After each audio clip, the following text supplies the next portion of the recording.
You know, in the world of medicine, the most dangerous culprits out there are often totally invisible. So today, we're going on a high-stakes investigation to unmask some of bacteriology's most wanted criminals from a massive lineup of microscopic suspects.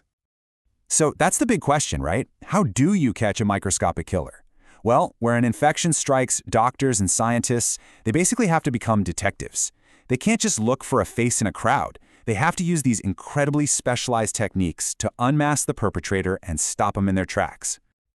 All right, here's our game plan for the investigation. First up, we're going to examine the unique signatures these bacteria leave behind. Then we'll profile them based on the victims they target. After that, we'll analyze their weapons of invasion, and finally, we'll deliver the verdict on what makes each one so uniquely dangerous. Okay, so our first method of identification is all about the evidence left at the crime scene. Think of it this way. Just like a criminal's signature, some bacteria have this unique calling card, a super specific way they grow in the lab that pretty much gives them away instantly. So let's start with a really key clue from the lab. Our investigators, they found these colonies with a very distinct fried egg look to them, growing on the special medium called Eaton's agar. So, out of our lineup of suspects, which one is our culprit? And the culprit is Mycoplasma pneumonia.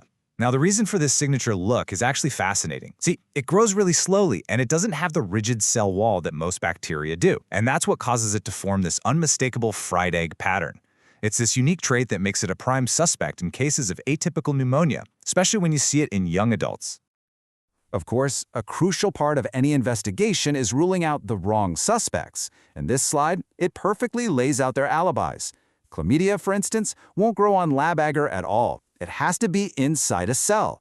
And then you've got Legionella and Bordetella. They're way too picky. They require their own specialized hideouts, or growth media, to even show up. The evidence just doesn't place them at this particular crime scene. But a calling card isn't the only way to identify a culprit. Some bacteria, we profile them not by how they look, but by who they attack. Their modus operandi, their MO, is defined by their choice of victim, and often it's the most vulnerable people among us. So here we've got two different perpetrators with very, very specific MOs. On the left, we have Group B strep, which primarily goes after newborns, causing just devastating infections. And on the right, Haemophilus influenza type B, or Hib, which zeroes in on unvaccinated children, causing this incredibly dangerous swelling in the airway. Let's dig into the case file for Group B strep for a second. The critical fact here is that it's the #1 cause of meningitis in newborns. It can also lead to sepsis and pneumonia. And the really tragic part is its transmission. It's often passed from mother to baby during birth, which is why early detection is just absolutely essential.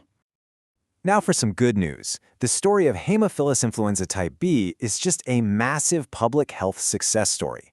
It used to be a leading cause of epiglottitis, which is this terrifying, life-threatening condition for little kids. But with the introduction of the Hib vaccine, this villain has been, for the most part, vanquished. Cases have absolutely plummeted.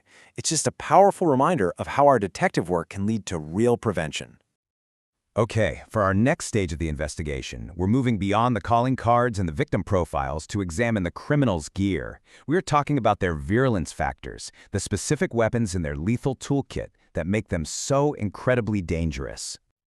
First up is Bacillus anthracis, the agent behind anthrax. This thing has a devastating two-pronged attack. First, it uses what's basically an invisibility cloak, a special capsule that protects it from being eaten and destroyed by our immune cells. Then, once it's safe, it deploys a really deadly toxin. This 1-2 punch lets it slip right past our body's defenses and cause severe disease. Next, we have a true master of survival, Helicobacter pylori. I mean, the human stomach is an incredibly hostile, acidic environment, right? But H. pylori comes prepared. Its spiral shape helps it literally burrow into the stomach lining to stay safe. It produces an enzyme, urease, to create this little neutralized zone around itself. And by disrupting the stomach's protective barrier, it causes chronic inflammation that can lead to ulcers and even cancer. A truly specialized and terrifying toolkit. All right, after examining all the evidence, from the calling cards and victim profiles to their weapon systems, it's time for the final verdict. So what's the key takeaway from our whole investigation into bacteriology's most wanted? The crucial takeaway is this: there is no one-size-fits-all approach here. Every single pathogen has a unique signature. Whether it's a fried egg colony, a specific victim, or a specialized toxin, understanding that signature is the critical first step. It dictates everything: how we diagnose, how we treat, and ultimately how we fight back. And that brings us to our final thought. This isn't a static field. Not at all. Bacteria are constantly evolving. They're developing new weapons and new strategies to evade us. So the question we're left with is this: as these microscopic fugitives continue to change, how must our own detective methods evolve to keep up in this constant, high-stakes arms race? Thanks for joining this investigation.